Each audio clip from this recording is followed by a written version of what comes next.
Hey everybody, it's Matt Michaels here, and today, uh, you know, I'm joined by a guy that it's really remarkable in terms of his name, because he actually was a young professor.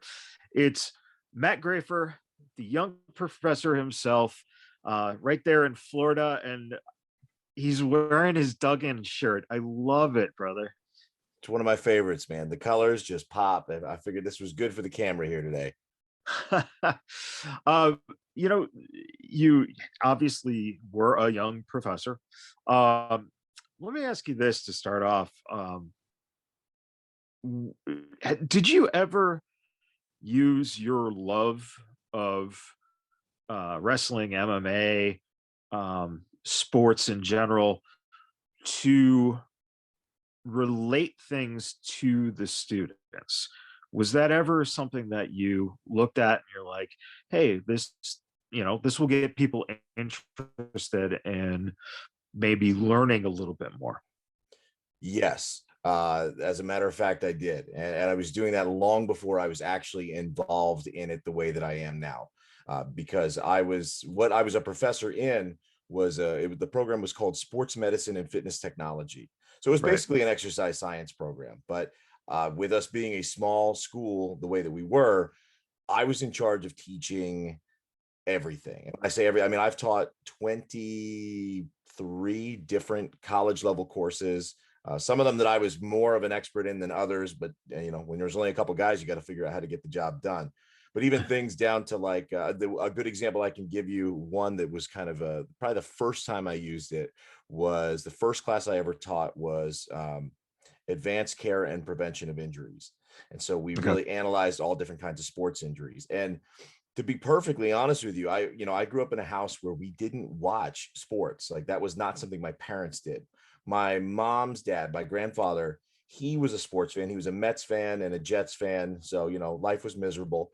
I have for some reason kind of carried that along with me. Uh, I think it shows character, but more on that later. But and I got into sports in high school, just watching it more than anything else. Sure. I watched a lot of baseball. I followed the Mets. I used to go to games all the time, and I did watch football, but I was the only one in my house that did it. So when I get to teach that class, it wasn't something I even had a ton of background in the first place, because most of my degree work up until that point was in psychology and exercise psychology. So when it came to the actual physiological stuff, I had to kind of do some learning on the fly and look at injuries.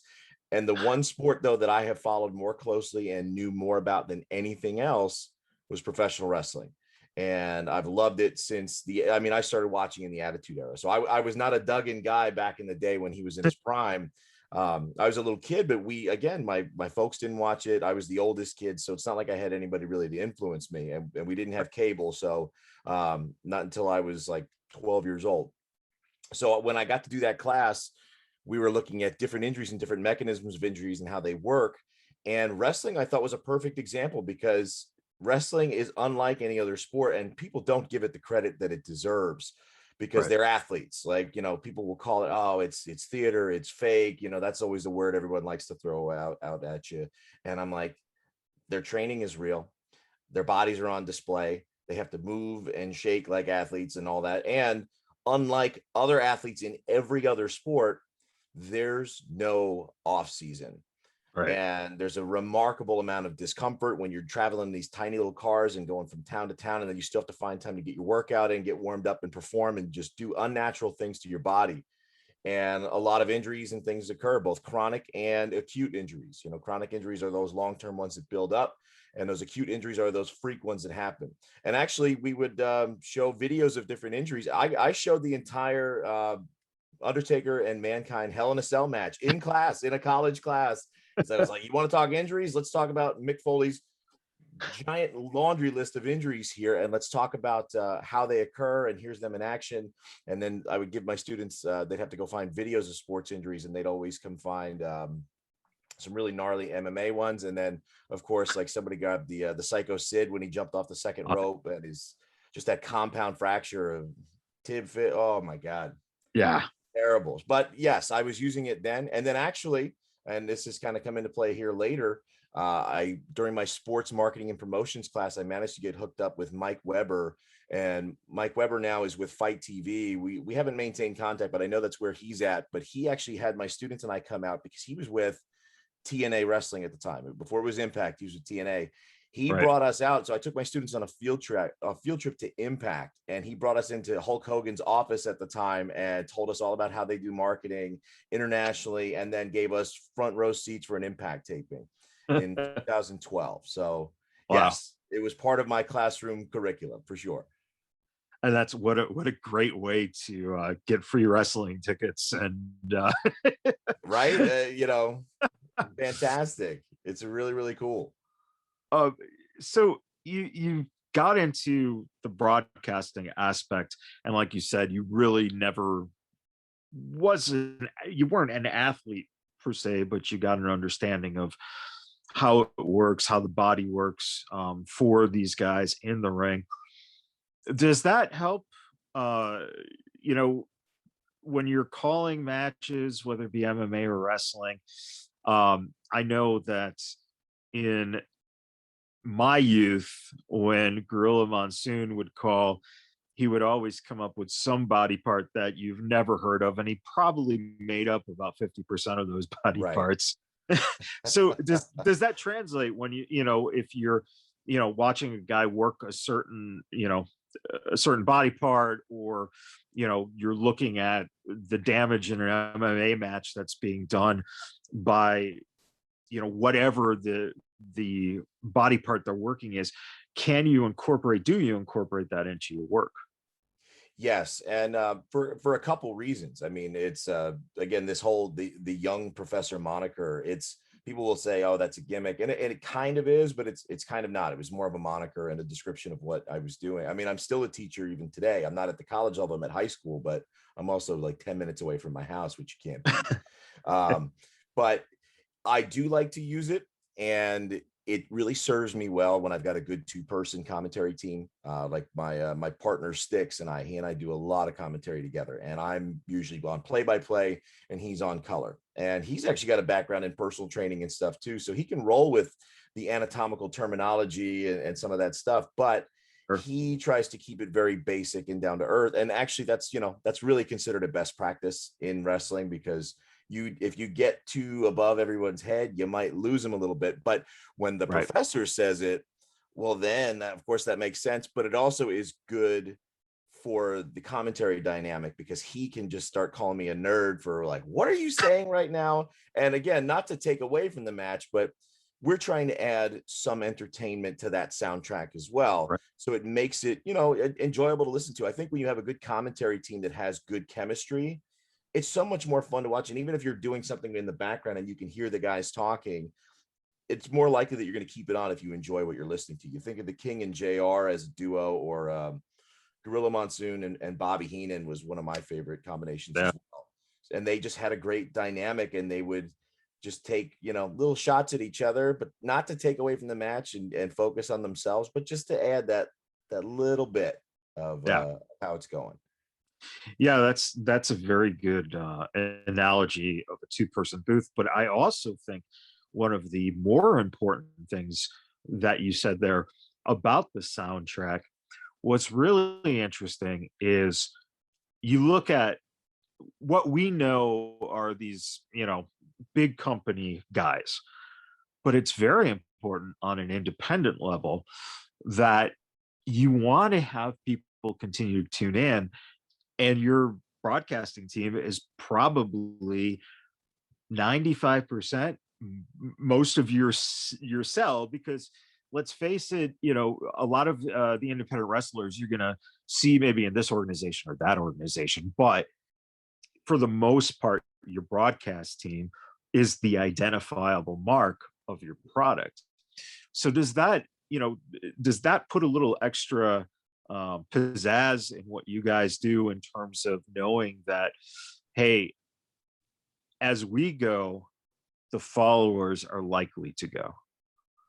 I mean, that's the hope. I mean, it's one of those things that's it's actually kind of interesting in the business, is especially from a behind the scenes perspective, because there again, you're operating in this world dominated by athletes and dominated, of course, by the wrestlers. I mean, they're there, for what the people are coming for. They are the show. And at the same time, like, you want, excuse me, I called like 25 fights last night, so my voice is not what it normally is. I Um, hear you. but it's tough because you want the rest of your production to shine, but you're everyone, I think, is always concerned about, is something going to outshine something else? And you hear that a lot. I've run into that where I hear a lot of sometimes grizzled wrestlers that are older, or even guys that are newer, that are just like, you're doing too much. You shouldn't even have merchandise. You shouldn't do this. And it's like, we're all trying to make it and get paid. But the key is what are you doing when the red light is on and when the show is on? And that's what really matters. And as much as I like to dress flashy and add stuff, which has helped me brand and market and get myself more jobs and more recognition so that I can work and bring my tools to that particular table. When the lights are on, the show is not about me. My job is to look professional, and it's entertainment. It's supposed to look entertaining. And if people are honed in from the beginning, then we've got their attention to start. But then it's to make sure that the talent shines, that they sound good, whether if I'm ring announcing, if I'm bringing them out. We're in Madison Square Garden. It's a sold out crowd, and I'm going to make you sound that important. That is my job. That is what I want you to do. I want everyone to remember your name and have something to kind of know about you, even if it's subtle, before you even do a single thing in the match. And on the commentary side, the goal is, again, to try and add a soundtrack to the story that's being told, because those guys are the ones telling the story. Our job is to provide that background music, that background noise that kind of helps elevate it, maybe add a few things, talk about the historical perspective, and then add some of that terminology that we talked about to kind of just lend credence and credibility to the product, which I think is what it's supposed to do. And what I try to pride myself in is making everything that I touch be something worth watching for everyone. That's a very interesting thing about wrestling, is that the word selling comes up in every single job in wrestling. If you're in the ring, you got to sell. If you're in the ring announcing, you got to sell. If you're a rep, you got to sell. I mean, selling, and that's one of the cool things about your branding as well, is that really ultimately, the more you can sell your brand, the more valuable you become to whatever company it is that so you might be bringing 25 people in to watch just because they like listening to your product, which is your brand. Have you ever encountered a situation where fans have essentially, maybe gone against what you guys were trying to sell, whether it be, a situation of, the fans just, you know, totally going opposite of what was expected storyline wise, or has there ever been anything that you felt was kind of a misfire, or something you learned from, that you realized, hey, we got to do this way instead of that way? Not that I can think of in terms of like a blatant reaction from people where it was just in opposition. However, the closest that I can really think of is I have been put into a position where something happens or the match will end in a way that I was not expecting. And not like I try not to know what's going on, because that helps me, then I'm not necessarily looking for every little thing, and perhaps, tipping my hand a bit as to what's coming up in the show. But Right. I like to call it live, but sometimes things can be confusing, or something happens where things have to end abruptly. And now, especially if you're on commentary, or even as a ring announcer too, sometimes Yeah. on commentary, you are left with the responsibility of righting this wrong, of explaining this away, because you can feel the energy, you can feel the atmosphere of the building, of whatever venue you're in, whatever size the crowd is, like where everybody's like, Right. what just happened? And you're now, dead air is not your friend, and your job is to speak and talk about it, so you have to do something with it. And Right. I've had matches where, like, I didn't even understand what just happened, and where the finish was just very inconclusive, or it doesn't line up, or a match was turned into. I've had this where I've been ring announcing for like a triple threat match, and the promotion typically used elimination, like always. Every time we did a multi-man or multi-woman match, whether it was 3-way or 4-way, it was elimination. So there's always, it's not one fall to a finish, it's elimination. And that has changed without my knowledge. And then so, like, you'll say has been eliminated, and then everybody just kind of looks at you in the ring and goes, and now everyone has to go. So I think the key is just, as a professional in that situation, to get around. I mean, there's nothing you can do in the moment, but as someone working on the production side, I really make sure to get with everyone involved, because announcers and commentators are very easy to get forgotten about when all the wheels are starting to get in motion. And I don't say that to dismiss it. Usually a promoter is usually at a lot of shows is the promoter, the booker. Sometimes they're also talent. They're also the agent. They're working through some of the matches. So they're literally working with 20, 30 people simultaneously. And then even like, oh, yeah, we're going to do this. Yeah, let's go out and do that. But that requires a musical cue for someone, or that requires a change in the order of the matches, or that requires a change in the order of matches for the announcer or the commentators to know. And sometimes when you're just trying to get all your wrestlers in order, that message doesn't always transfer over. So I have really kind of made it my point everywhere I go to make sure, right up to the time the curtain, comes up, the first time somebody hits the curtain, first time I hit the curtain, if I'm walking through, what changes are there? Has anything, and even in between matches, like trying to go back, get feedback to make sure the show, because again, that if it looks like a mess and no one knows what they're doing, the promotion looks stupid, everyone looks bad in the process, the wrestlers, and if that's part of it, great. But if it's not, and it's a genuine mistake, there's no excuse for that. So I try to do my part to make sure that the production runs smoothly, and making sure I have the information I need. I don't wait for someone to give it to me. I'll go get it. That makes a lot of sense. Especially like you said, the scramble when, this person's doing 5 things, that person's doing 10 things, and you just kind of sit and going, okay, what about me? Right. Let me ask you this. WrestleMania is coming up, and you have been someone who has been very much a part of the GCW movement there in Florida, and we're not talking the other GCW. We're talking the Is it Georgia Championship Wrestling? Is it that GCW? There's a lot of, yeah, exactly. That's the running joke, by the way, of all of these. Yeah, no, it's amazing that GCW is just such a common 3-letter acronym, or whatever you want to call it, for a company. When you work for a company like GCW,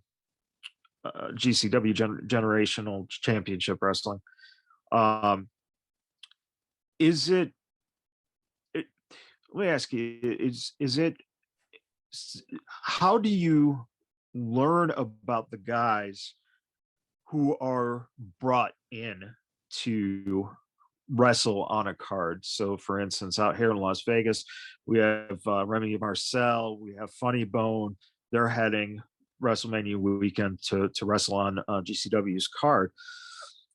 Do you have to do bulking up on those guys through the internet? Do you talk to the guys pre-match for a few minutes just to kind of get a rundown? How do you basically get to know wrestlers that you might not get to announce for every now and then they might come across your path?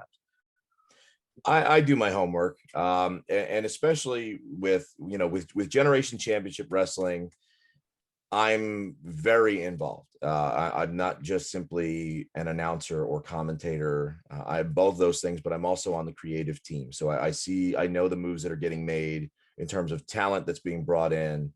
In fact, our GCW Rising show that morning, I booked the entirety of the card with the exception of our main event. So all those guys and girls coming in are all people that I have either worked with and have been impressed by and think they deserve a shot, or they're people coming in from elsewhere that reached out and that, or I've seen and heard of, or someone close in our team has recommended, like, hey, you should go talk to this person, and they want to come out and do this show. Take a look at them, and I'll take a look at them, and if I'm impressed and think that they fit the mold of what we're doing, I'm going to do it. But for the show itself, with guys like Funny Bone and Remy, like, I didn't get to work. GCW had a show last night, The Love of Wrestling in Sanford. I had a conflict last night, so I didn't get to work that show. But I'm going to be given the footage here, hopefully the next day or so, and then Styx and I are going to do commentary on it in post. So I'm looking forward to seeing it. But I watch these guys' promos. I see them come in because we share it amongst the creative team and take a look at it, and that informs my process. But always day of the show, unless it's someone that I am super familiar with and I already know all their stuff, I seek them out. And we usually, when we have a talent meeting, we say, hey, everybody, go and find your commentators and give them information that they need. Yeah. More often than not, no one will do that. And I can't understand why. Because again, I think everybody just worries about their own thing is really what it comes down to. But I went to a seminar close to 2 years, about 18 months ago. It was an Evolve seminar up in Brooklyn, New York. And it was Johnny Gargano and Tommaso Ciampa. And, I'm not a bashful guy. Again, I'll ask for what I want to hear. And I asked them, in front of all the talent that was there trying out, I said, what is your advice? That I do commentary, I'm an announcer. How much do you guys actually talk to? At the time, Morrow was there. I said, Morrow, or your commentary team, about what you're doing? And they were like, that's a great question. Everybody listen up. Every single time we sit down with him, sometimes for hours, and tell him like every little thing we want him to know, of like things about our history in the match and all of that, because that's going to let him do his job better, and that's going to make us sound better. And that's what it's all about. I mean, you might think that you're walking through the curtain and everyone knows the names of your moves and knows all the background about your character, about you. Like, yes, you want those things to come across clearly as part of your character. If you've got that good, if everything is in sync with one another with you as a performer, those things should translate. However, you can't overestimate people's understanding of things either. As a teacher, I can tell you that. Don't ever assume anyone knows anything. Have as much explanation as you can, and your commentators are those people. They're going to paint you in the light that you want to be painted in. And that's always the way I talk to the guys and gals. I say, hey, look, what do what are some of your moves? And a lot of them will be like, I've had people more often than not go, I've never talked to a commentator before, and they've been wrestling for years, and they're like, no one's ever come up. And I'm like, well, I'm here. And even good friends of mine who I've worked with for years, literally my first show I worked with them, and I've been working with them. I've worked over 100 shows with these guys. The last show we did together, I said, let me get with you guys. They're like, oh, our stuff. I go, when is the last time we ever sat down and talked about some of the new things that you're doing? And they were like, I don't think we ever have. I said, I don't either. So maybe give me some new things that you guys, and we kind of sat together, and I was like, see, I didn't know you guys were doing this, and this was something that you wanted us to urge. And if we didn't know this, we couldn't do this for you. So right. I think as a commentator, like, you can't be afraid to step out and talk to talent. Like, your job is to make them look good, and you can't if you don't know anything. So go find it, get the information you need. Just thinking about you saying that you can't assume that people know anything, and being a teacher, having that aspect in your mind, does that provide for guys like yourself, guys like Matt Stryker, who actually are teachers, the essence of being a better commentator because of the fact that you're not looking at it as if, this is the same thing with, sports in general, where the picture is painted because of the fact that the good broadcasters know that it could be a person's first time ever turning on this program. How do I sell this team or this athlete or this actor or whatever, this band? Does that make for a better commentator? And interestingly enough, why are teachers not more prone to going into commentary? Because I think that that is a perfect place, especially for creative people like yourself, to have that outlet of, you know, talking about things and essentially still teaching, but getting to do a cool, fun little job, and still being a teacher. Well, I can't say that it makes for a better one necessarily, because there's plenty of guys who have not taught that are doing it and are doing a fine job. But I Sure. can say from my own experience that it certainly helps. When I think of it, when I look at all of the different things that I do, and my resume is long, and I don't say that to impress anyone, but I currently have a lot of jobs, and in the past I've had a lot of jobs, and I look at all of them and I don't really draw lines between them and separate them, because they really I have gravitated in the last decade to all jobs that really require me to perform in some sense and to communicate effectively. And that has been universal, whether I was Professor Graifer when I was teaching college, whether I'm Mr. Graifer in the classroom now, whether I'm the young professor, the trivia host, which is where that moniker and stuff all started, or if I'm the young professor in MMA or pro wrestling ring announcer, or the young professor, the commentator. They're all very much the same thing. They require me to speak in a certain way to a certain audience, to fill a certain role, and to communicate effectively so that all of the people in my audience take away some kind of understanding that benefits them. And in the case of performing in sports, it really helps the talent be understood and makes it so that they have an extra person in their corner, leaving something memorable in the minds of the fans. So let me ask you this then, in terms of teaching, um, you are a family man. How does it translate to your kids in terms of, do they look at you and look at you as someone who has knowledge and can teach them things, or do they look at you as, dad, come on, shut up? Yeah, How? no, it's the latter. It's the I know nothing, I do nothing, and and my ego gets in the way sometimes, because even when my wife and I argue, and we'll argue about something with like our son is a track runner, and he was having some nagging injuries a few months ago, and I was like, well, because I've taught this, and I said, well, he should probably do this, and she goes, no, that's stupid and all that, and I was like, people pay me a lot of money to tell them what I just told you for free for our son, and you're disagreeing with me because it's me and not because of any other reason. Like, if one of your friends told you this, it would be gold, but because it came from me and I'm just this schmuck that messes up this house when he's here, it is not of any value whatsoever. And that extends to my wife and my children. I am not a professor in these walls. Oh man.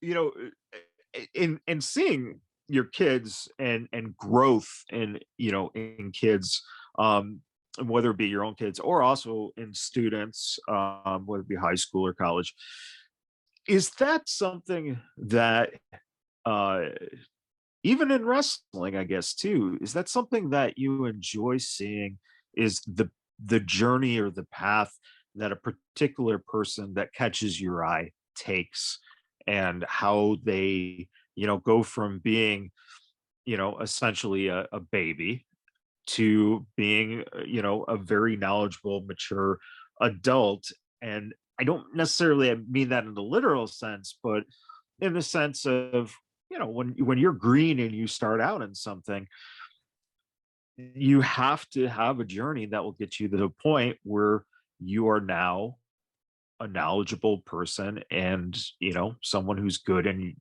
whatever field it is. Is that something you take pride in, is seeing the growth of, you know, these different students in whatever setting it is? Um, and is that the reward for you, is seeing success from those people that you've helped get there?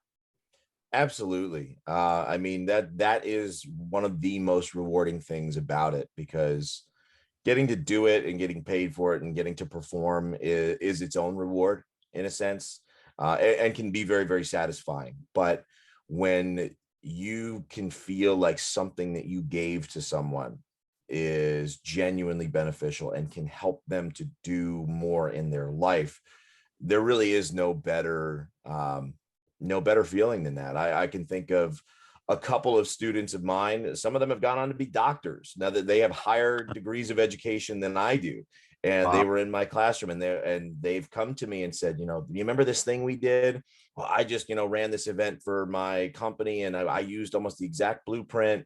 Uh, and, things, watching them go on and take some of these things that we did in class out into the world has been great. Even recently, I've only been teaching in high school since August of last year, and made all of my students do this assignment the second quarter of the year, where they had to write an essay for, and it wasn't even really related to the class, but somebody was like, hey, you need to go do this with your students because we want some of the students from this school to get a scholarship. And I made them do it. I made them do this essay, Sure. and they had to record it in audio. And I was like, I'm the guy at this school that has all of the equipment and all that can give them good, clean audio and sound so that we can do this.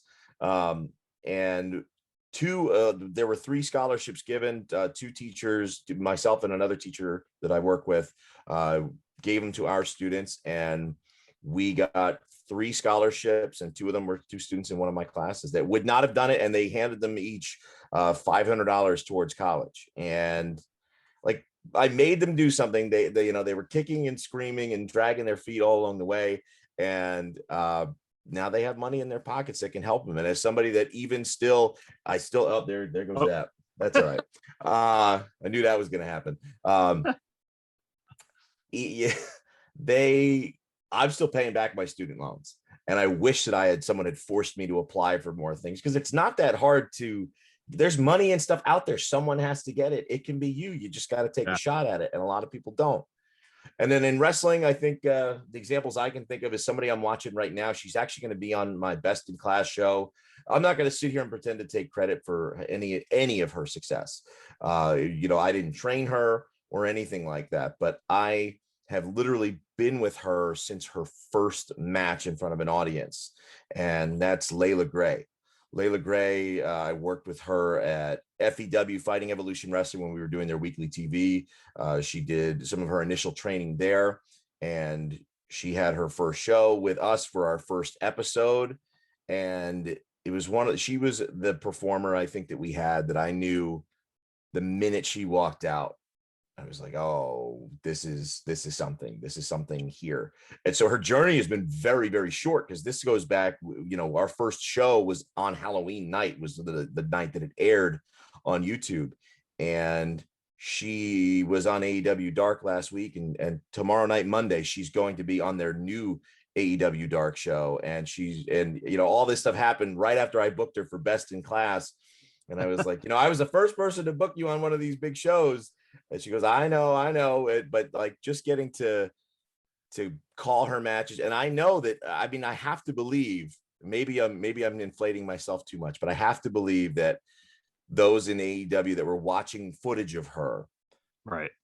were watching footage that I was providing the soundtrack for, that Styx and I were talking about her and making her sound like a star. And it's not that she isn't, she is, but I like to think that we added to it in a way that she is now taking and running with, because she's this far in and she's already showed up on AEW now twice after tomorrow.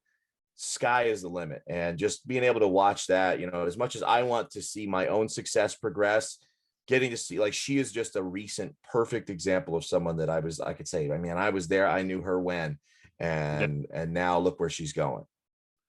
Regarding AEW, and I would say NXT as well. How has it been because of the pandemic and because both companies have been settled into Florida now for a year? How has it been for those on the independent scene to get a chance, you know, to do anything, whether it be, uh, a AEW Dark or Raw Underground? I'm sure used a number of people there. What has that been like for the independent scene in Florida? It's one of those things for me where I feel like it's so close. I can taste it. I can smell it. It's right there because every dark, every every Raw Underground, and even just like the backstage segments where they use extras, especially since the pandemic. I know someone on every show, like personally know them and have worked multiple times and called multiple matches. Every single one of those, every Raw Underground, I'm like, oh, there's this one and that one and that one, and there's Shug D and there's that, and then Shug getting to main event with Chris Jericho, and I'm like, yep, I know Shug. Like we worked together at AWE up in Atlanta. You get to see, I mean, Chico Adams is another guy who was on every single show. Task Force, DMC, and Mikey Spandex, guys that I've worked with since day one. They were on TV every week for a while and had some featured spots and have gotten matches on 205 Live. So I think if you have lived in Florida in particular and have been pretty good, pretty sound, you've gotten a solid look as far as wrestlers go. As far as commentators and announcers, again, it's one of those things. I live about an hour from each facility, like an hour and a half, and I'm like, you know, put me in, coach. And to see him, but it feels good in the sense that you're like, it's not far off. It's right there. Yeah. Um, Ultimately, speaking of that, what would you like to see for your career, let's say 5, 10 years from now? Well, one thing I can tell whenever everybody asks me about this stuff is that I'm not just doing this for fun. Right. I have fun and it is fun. I mean, I can't complain about any of it in that respect. I live a remarkably blessed life. I get this, I think about the things that I get to do on a weekly basis, sometimes almost on a daily basis. There are things that most people never get to experience in their entire lives. And I mean, truly, and it's just my life. So you don't always think of it, but I really try to step back and appreciate that because it really is fantastic. But I don't just do it so I can sit back and say, look what I did. I am grinding hard to make it so that this is the only thing I do right now. Not to put down the work of others. I don't know if there's anybody that works as much as I do. And I don't know that that should be a badge of honor or what, but you look at my schedule and my list of upcoming appearances in this, there's a reason that in just over 3 years of doing this, I've got well over 200 events under my belt. I've worked with like 25 different promotions in multiple capacities. I'm getting put on booking and writing committees. And that's not to put myself over. I think it's just a testament to the work that I'm putting in because I'm very, very serious about it. And even I look at things, when I host trivia 3 nights a week here locally. That's a well-paying gig, but that was literally my training to ring announce. That was Sure. me entertaining and performing in front of a crowd on a microphone and learning how the sound works. And still to this day, I cross promote, I cross brand. Some of my trivia people will come to some of my wrestling shows, or one of the guys that used to play trivia with me last night was watching the MMA event I was on pay-per-view and was telling me, hey, the sound quality on your mic is off. And we were able to fix the production because a guy I knew was telling me what it sounded like from the broadcasting side. And I had a few people messaging me during the show last night saying, hey, we're watching you on Fight TV. And I was like, that's really cool. So I would like so that eventually I don't have to work school all day. I love that. If that's my destiny, I'm fine with it because 2:15, yabba dabba do. We're out the door. I get time off. I've got benefits. It's as great as can be. But I feel like I was put here on this earth to entertain. Everybody kind of wonders what it is that they want to do and what you're good at. And it took me a while to figure it out, but I know I'm good at this. And not just because people tell me, but I feel it. Like I'm not going to be out fixing cars. I'm not going to be out painting houses. I'm not good at either of those things. I'm not good at hanging banners behind me on my wall. So don't ask me to do those things. But if you need somebody to talk and make and to look good and give a professional presentation to your product, give me a shot. I'm not going to disappoint you. And that's what I'd like to be doing is full time, whatever the capacity is, whether it's wrestling, MMA, boxing. I don't close anything off because I've seen the weird turns that life can take. I just know I'm going to work hard until I get there. And seeing the banner fall makes me go, "Oh Lord, I hope you're not helping setting up rings." Oh no, I Um, mean, carry the boards. I let the experts do it. I do my part, but you know, I'm not the final safety inspector in that respect. uh, so just give a little information coming up here on what is coming up for you in terms of events that people might be able to check out, and especially what's going on with GCW coming up in Tampa for WrestleMania weekend, so that fans can look into getting tickets and being able to make sure they got a seat, because obviously you know things are still little spaced out, so that people might want to get their tickets as soon as Right. possible, because no one knows essentially now the way that this whole thing was sprung out by WWE now finally putting tickets on sale like just under a month before the show, like how many people will actually be in Tampa. So what is going on? Well, let's go in chronological order and land on April the 9th, because that's the big thing that I really want to talk about here. Yep. But I've got a lot of great shows coming up next weekend. On the 20th, I'm going to be down in Hollywood, Florida, doing commentary for Warrior Breed Wrestling in Mm. Hollywood, Florida. The week after that, I've got a commentary gig over at USWA, United States Wrestling Alliance, in Jacksonville, and that is one of my absolute favorite crowds and one of my favorite cities in anywhere to perform in, because the Jacksonville, the Duval crowd, as they like to call themselves, they are amazing, and I haven't been back to perform in Jacksonville in over a year, so I'm really excited to go there. The week after that, I'll be up in Douglas, Georgia for my debut with Pose as a ring announcer and commentator.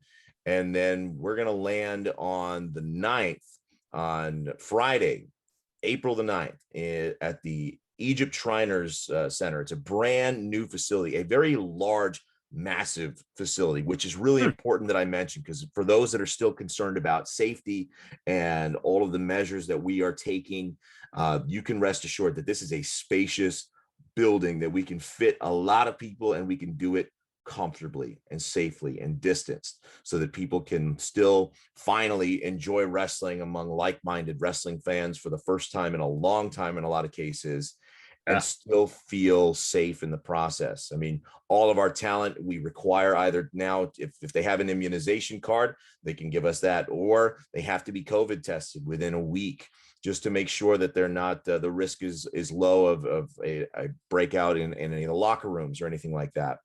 Right. So we're taking a lot of measures, but we've got, I think, 6 shows that day uh, as part of Generation Championship Wrestling. Actually, it's more, because we're using more of the building. So not everything is just the wrestling shows. So for example, ODB and Medusa are teaming up for their Breakfast of Champions event. And that's like first thing in the morning, 8 o'clock. They're literally serving breakfast. ODB has the MEAT meet and greet food truck. And they're going to be serving breakfast, doing a little Q&A, doing a little pictures and autographs and stuff with fans.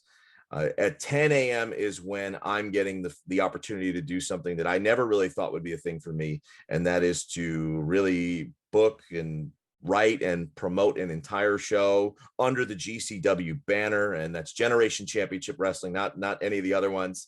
And that's the best in class with the young professor, and that's kind of me looking out at the up and coming students of the game in professional wrestling and hand picking them to be a part of this. And I mentioned Layla Gray, who's been featured on AEW. She's going to be there on the show. She's going to be taking on T Gaines, a young lady that I don't think many people have seen at all yet, who's very impressive, like Olympic lifter, a champion Olympic lifter, and Wow. she's been impressive. She trained at flatbacks with Sean Spears and Tyler Breeze.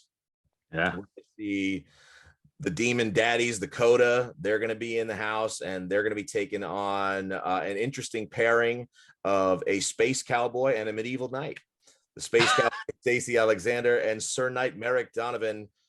That motley crew is somehow getting together, taking on a demon sex cult in the Coda. And I happen to know that Talaferro, who is an excellent and very frightening manager who has over 26,000 followers on TikTok, he's going to be around, and I imagine he'll have his eyes on that. We've got a 6-man match with the Make It's, the Russell twins, who have been featured on Championship Wrestling from Memphis. And also they've been doing some training here in Central Florida and in Louisiana, them and Isaiah Zane, who is their third member of the Make It's. They're going to be taking on Viva Las Amish with Danny Vegas and Hezekiah and Jebediah, and their chicken Betsy will be in the house as well. So we've already got a colorful cast of characters there. Janai Kai, who's also going to be featured in the other stuff. She's going to be on Josh Barnett's Bloodsport. Well, the next day, I'm hoping she survives because I'm banking on her to be there. I think she will, because I've seen her come up through the ranks too. Janai Kai and Killa Kate out of Texas are going to be in the house. So they're going to be there. Jake Painter, who's been working with us out of Chicago, he's going to be there. And JC Vega, who is another performer on the Gulf Coast, has been talking a lot of smack and really calling out Jake's girlfriend, Sky Blue. So there's some bad blood there. We've got so much good stuff on this. And then actually our Defender of Humanity, our Rex Bacchus Defender of Humanity champion, Aaron Nova, is going to be in the house, and he's going to be defending that championship. It's usually a 24-hour title rules, but we're going to suspend that for the length of our show. And he's going to be putting it online in a 6-man scramble match. So 15-minute scramble, pinfall submissions all count, and whoever has the last pinfall at the end of the time expiration will be crowned the champion. You'll see guys like Ray Fury, Izzy James, the son of Ronnie Bass Jr. is going to be there. Mr. King, who performs with us, and Ray Fury. I think I said everybody. I hope so. And then in our main event, and this is something that if people have not been watching on Twitter, go back and forth. These guys wanted a place to do it, and we are thrilled that they are doing it here with us. We've got Leo Rush taking on Casey Navarro, and there's some bad blood between those guys. They were friends, and it looks like there's maybe some jealousy, a little bit of sour grapes perhaps between the two, and two really up-and-coming stars in professional wrestling. Of course, former WWE superstar Leo Rush, and now he's well decorated in New Japan and MLW, and Casey Navarro is making his mark. So they're going to throw down, and that's just how the day's starting. We've got New Texas Pro. We've got DFW out of Texas. Boot and Heel, the exhibition, is going to be there. I'll be working that event. And then the GCW main event later that night, GCW We Run This Town. It's going to be all day. It's going to be incredible. And that's where some of your guys are going to be there. Some of your Vegas guys. We've got Funny Bone and Super Beast, the Devil's Doorman. Remy's going to be there. I mean, I could spend an hour just going over talent on all these shows, but by God, like Title Match Network is where you're going to be able to stream both of our shows live, and you're going to want to watch it. And I know if people don't tune in to Generation Championship Wrestling or the Young Professor page, we are really starting to step up promotion on the shows this week. You're going to see a lot of videos from a lot of talent, and you're going to be impressed. I can promise you that. Yeah, it's exciting. It's one of our, we've come in contact with a lot of different, companies and personalities. And GCW has just been one of our favorites to work with, to follow, because of the fact that there's a down to earth feel. And I think that, you look at Jeremy just kind of fell into this nice little thing, and it really works for everyone. So I'm excited. I hope that the listeners and viewers do tune in, to see this array of talent. That card is, you know, it's so cool to see you get to do something where you're working with a really nice, like a painter. You got a nice palette of colors to work with. So I have a feeling that the show is just going to be phenomenal, and especially a morning show. An earlier show too. It's going to be nice to see you walk into the locker room and get everyone fired up at. Drink those bangs early, boys. Bang the unofficial but official drink of professional wrestling. Fire those up, crack them open. Let's get ready because we're starting early. And one final thing I do want to say too is that I'm very very just grateful that you guys are continuing Rex's memory, because man, you talk about someone who fought hard, and it deserves to be. He had such a great perspective on wrestling and life, and how those two kind of intermixed. And it's just wonderful to see his spirit kept alive. And that match sounds like it's going to be phenomenal. It's going to be one to watch. I think. I mean, there's so many matches on. I'm so grateful that these people, that these talents have come forward and volunteered to be a part of this and said we want on. And it feels like it just keeps getting bigger and better. And it feels like every match on the show feels like it could be a show stealer. And then you've got all these other promotions who are going to be trying to one up all day, and that's great because wrestling needs to thrive again. And it's been such a tough year. You talk about, like, today is Pi Day. It's March the 14th. A year ago right now, what were all of us doing? That was the day I think that SmackDown aired live empty in the Performance Center. And I know for me, I had just signed a deal with a minor league baseball team. I was going to be their MC, performing on the field for 60 games. And I had all these great shows. I had my first Mania show planned, and I had such high hopes and big plans for things. And in an instant, I lost 84 paid bookings. I lost my real job. It was horrible. It was frightening. It was terrible. And so to be able to have this chance to come back now and get a mulligan and get the opportunity to do it again in Tampa, even if it's smaller, even if it's a way for us to say to the world and the rest of the world that we are back, that this business is ready to thrive, that everyone here is hungry and wants to make it and wants to do something. And we're just happy to be a part of that. And really, I can say for all the other promotions that are going to be in town, regardless of whether they're competing with us or not, I hope everybody kills it and kicks ass. And I hope fans buy all the pay-per-views and they watch all the footage and they follow all the talents and just support. That's the best way to help this entire industry. And I just am grateful to be a part of it and to have such a great locker room full of people that are going to be surrounding me for it. Yeah, it's going to be phenomenal. I encourage everyone to. This is one of the,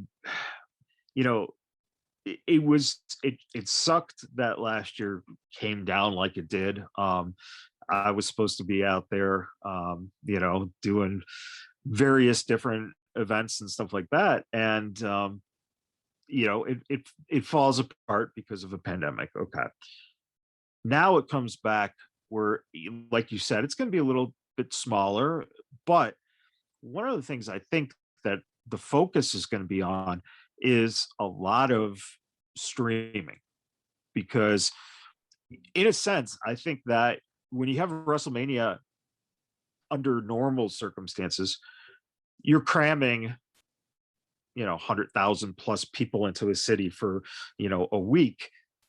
And I don't think everyone's going to shows, doing this and that, going out drinking, etc.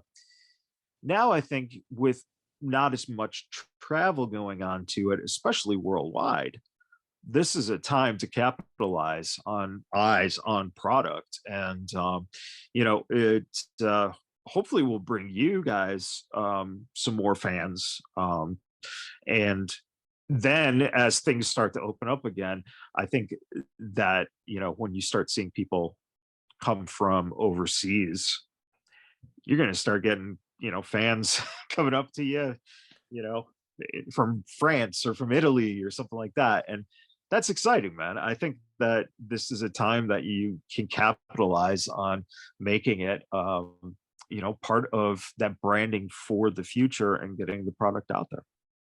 Yeah, I mean, I'm excited at the possibilities of it, and I mean, just being able to have some of the matches that people have been talking, like the Casey Navarro Leo Rush match. That's one that the world has kind of eyes on. If you're following these guys on Yeah. social media, you know about it, and now you know where to go, and that can help our product. It can help all of the talent that were on this once upon a time kind of an up and coming just showcase show. It still is, but now you've got this spotlight main event that can really help everyone shine, and then you've got all of these other great events with other great promotions throughout the rest of the day. It really is the chance for us to continue to make our mark and increase the level of exposure that we have, so that we can continue to do this and do it at a much bigger level, hopefully, and continue to thrive and be a force in all of independent professional wrestling. And speaking of following, where can people look you up if they're not familiar with your social media so that they can start keeping their eyes on what you have to say? Sure thing. Well, I mean, first and foremost, definitely follow Generation Championship Wrestling. GCW Wrestling Pro is the handle for all platforms of social media. To follow me directly, I wish I had the streamlined approach, but the Young Professor straight up is the one on Facebook, and that's probably my primary platform. On Instagram, it's at MG the Young Professor, and on Twitter, it's at Young Professor G. It just sounds like competing rappers there. Yeah. That all had a similar idea. Well, there Yeah. must be competing rappers out there, because I couldn't get the Young Professor on the other ones. There's other Young Professors out there laying claim, brother, and I want you at best in class. Not really, but they're somewhere. Well, on that final question that I have for you, because you just threw down the fake gauntlet there, but what is your perspective on potentially ever being in the ring? Well, I've been asked in some respects, and I'm politely declining. If it works to the point where it's something that benefits a show, that helps Right. with the show, then I'm for it, because I do a good enough job of making sure that I get recognized in the things that I do, but I do not want to try to take away or take someone else's spot that is a performer that is trained to do it. I've gotten to be a special guest referee before. I've got some management experience, so I've taken some shots in the ring. So it's not completely outside the realm of possibility. I am actually young enough, and I don't know about athletic these days, but I can still move and not too afraid of getting hit, I suppose. But again, never say never. The world is weird. 5 years ago, I wouldn't have told you that I'd be sitting here talking to you and saying that I'm a part of over 200 professional wrestling shows. Just 5 years ago, that was out of the realm of possibility. So you never know. Well, I have to text my boy Funny Bone to try to get him to include you in the festivities. If it makes sense, fine. But please don't ruin the suits. They're expensive. They cost money. Or if we're going to do that, give me a heads up and I'll bring a cheap one. Awesome, brother. I really appreciate you joining us. Again, listeners, please follow the Young Professor, follow GCW, tune into the events if you can't be there, but if you can, get your tickets because, man, that's going to be a packed day of just. The nice thing too is that everything's centrally located for you guys, so it's not like people are going to have to go from one location to another location. Hey, it's going to be running through. But something else too, if folks can't come, I mean, yes, we want you to stream it, we want you to do it that way. But this is something I've seen more people talk about, and it's kind of like as a professor, I feel dumb for not thinking of it earlier. If you see promotions or people that you want to support, whether you can go to that show or not, people, go buy a ticket. It really does help. It helps these independent wrestling promotions, make their bottom line, pay their talent more, perhaps.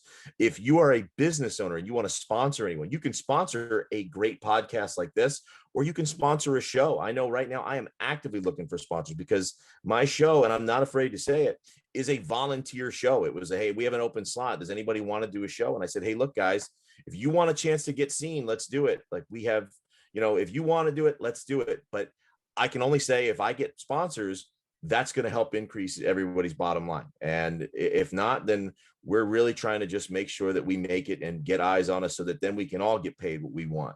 So Right. go support. If you like wrestling and you like listening or you like watching it, support. Go buy tickets for shows that you can't go to, even if it's half a country away.